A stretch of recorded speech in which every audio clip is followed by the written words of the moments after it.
Hi everybody, it's Rob. I wanted to do a video with panel questions that I received. I do a panel at the local college every term, and before the panel starts, actually usually the night before, I get an email with the questions that the students will be asking, just to kind of prep and know kind of what their questions are geared toward. So I thought it would be great to make a video with the answers to those panel questions, because most terms I'm getting a lot of the same questions, and so I figured it's kind of a general basis for questions from people who don't know but want to know things about transgender people. So I have gathered those questions and I have separated them for questions that are geared more toward me personally, and then questions that are just kind of general questions.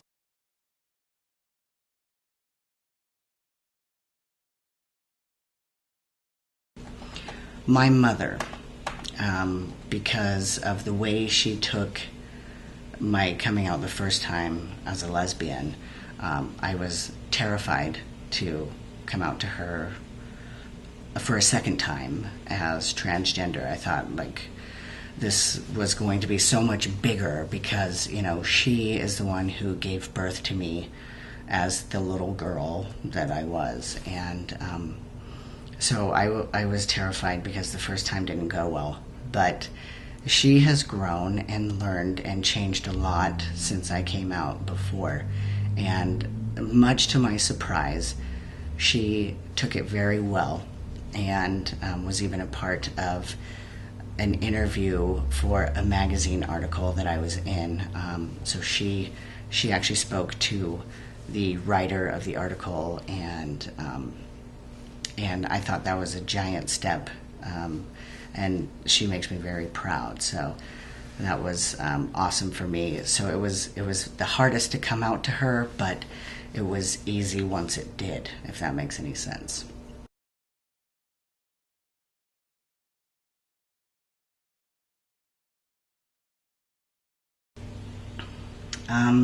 That's one of those things where I just kind of, I'm going to judge by his intellectual understanding. And right now he's not even 6 years old yet. He does know that the difference, you know, between girls and boys is not as easy as boys have a penis and girls have a vagina. And at this age that he's at, we're mainly just kind of teaching him that, kind of like we were talking about the girl toys and boy toys. When he says that something is for a boy, we correct him and, you know, teach him that girls can like to play with that too, and that boys can like the color purple and pink and whatever, you know. So we're trying to kind of broaden his scope early on, before he gets to the point where we are going to explain my transition to him. But as far as all of the details, I don't think that he's capable of fully understanding what it all means. And in order for him to understand that, I want him to be a little older, probably around adolescent age. So that's the goal anyway. We'll see. He's a very smart boy, so we'll see how it goes.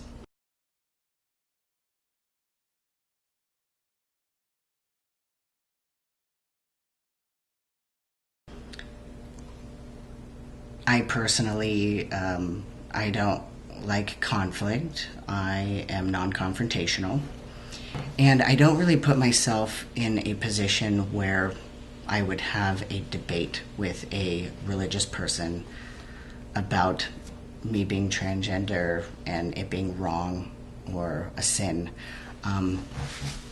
It's really all a matter of opinion. I don't think anywhere that there's even transgender mentioned in the Bible, but I also think that it's, you know, it's their belief and they can't push it on me.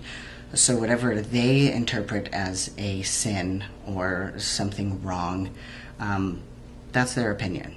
I know in my heart what is right for me as an individual, and I feel that my transition has been the best thing really that could have happened to me as a person in my life.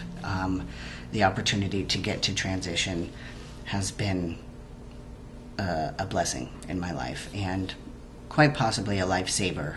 So, yeah, if any religious people feel that way, then I just won't keep company with them, because though that is their opinion, I don't want them pressing it on me when I know what's right for me.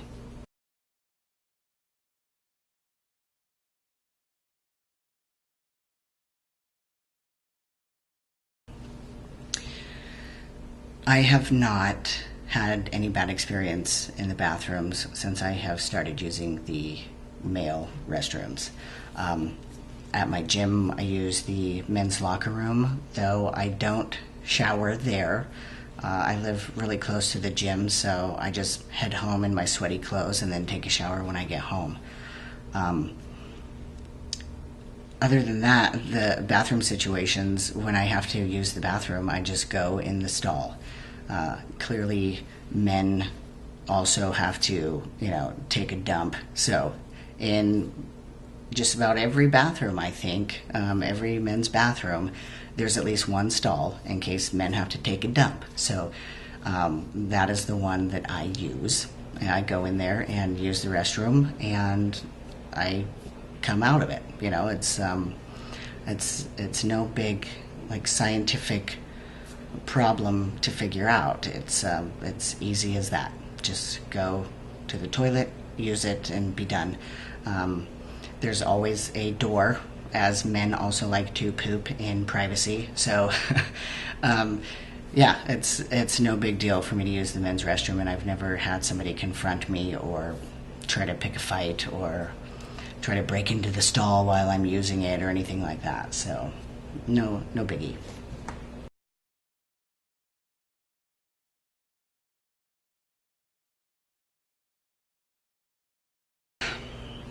I haven't really encountered a huge obstacle or barrier, I guess, during my transition. The main thing is, for me, it has just been kind of a journey to learn more about myself. Especially the first year on hormones, it seemed like a very up and down roller coaster of emotions, and getting to know the new reactions that my body has to different situations, emotionally and physically, such as anger and getting frustrated, things like that. Where before, I was, like I said, I'm non-confrontational, so I wouldn't really get worked up about anything. I would just let it roll off my back. And since taking testosterone, I have noticed a physical change within my body. I get worked up and kind of hot, and my muscles tense up, and I can't really let something slide, especially if I feel like I need to speak up about something being totally wrong. I'm more apt to take action and do that now, whereas before I was just like, picking my battles, like, will it really do any good if I say anything? No, probably not. I'll just walk away.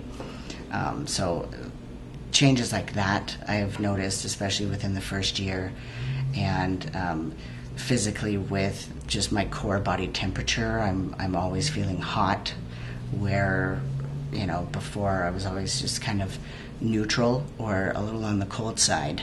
Now I just feel like a furnace. My greatest issues that I've had to deal with on a regular basis with being transgender is, I guess, just body hair, and that's a personal thing. Like, I don't really have any bad experiences with people or, work confrontations or anything like that. It's more of just my personal body hair coming in areas, and losing hair. I've been receding and thinning, whereas I knew that was something that could potentially happen with taking hormones, and that mixing with my genetics. I knew it was a possibility, but I just didn't know it would happen this fast, and getting hairs on my shoulders, on the backs of my shoulders. It was like, why does this even need to go there? what is the purpose of this ever? Like, on any guy, why do we need shoulder hair? I don't get it. But lighthearted little stuff like that, I guess, are the biggest obstacles I have to deal with. Just maintaining body hair and having to trim everywhere all the time just to keep it at bay. That's really my biggest issue, I think. And maybe even a little bit of self-consciousness. I still have some issues with my body and wanting to get it to a better place that I know it's capable of getting to. It's been a long process for me, with testosterone aside, just getting my body to a healthy size and having healthy eating habits. And it's been probably over 10 years now, but I have lost 40 pounds, and I've went down 2 to 3 pant sizes, and I feel so much better, and testosterone has helped a little bit with that, but it's been a 10-year long slow process for me to get to where I am. And so in my transition, I'm still dealing with some of that and being self-conscious about my hips and thighs and my butt, the girly fat zones, so to speak. It's genetically where I keep all of my fat, and short of liposuction or anything, I feel like really the only thing that I can do at this point is just work out and do exercises to help minimize those areas, and that's what I'm doing. That's the track that I'm on. So I'm trying to overcome that obstacle, and other than those things, I don't really have any big issues with my transition.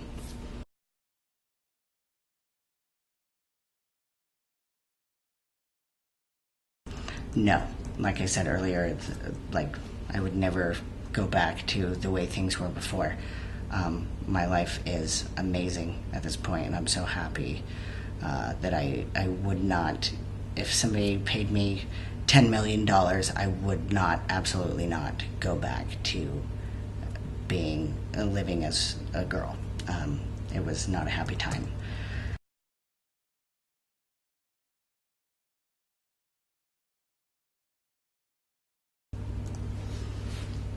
That question, at least for me currently, I have no number to give.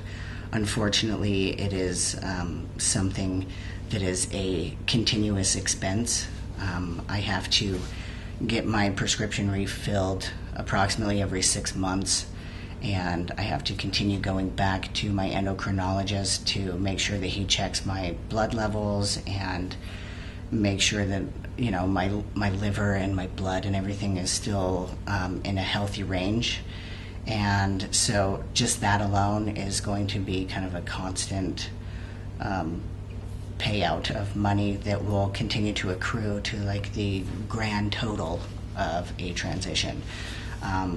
Also, I have had top surgery, and some trans guys choose to have lower surgery on their genitals, and those also range in very different prices depending on what type of surgery you want to have. So my top surgery alone is with all the clinic fees and the pre-op appointment and the travel time that it took, it's over $7,000 just to have those gone.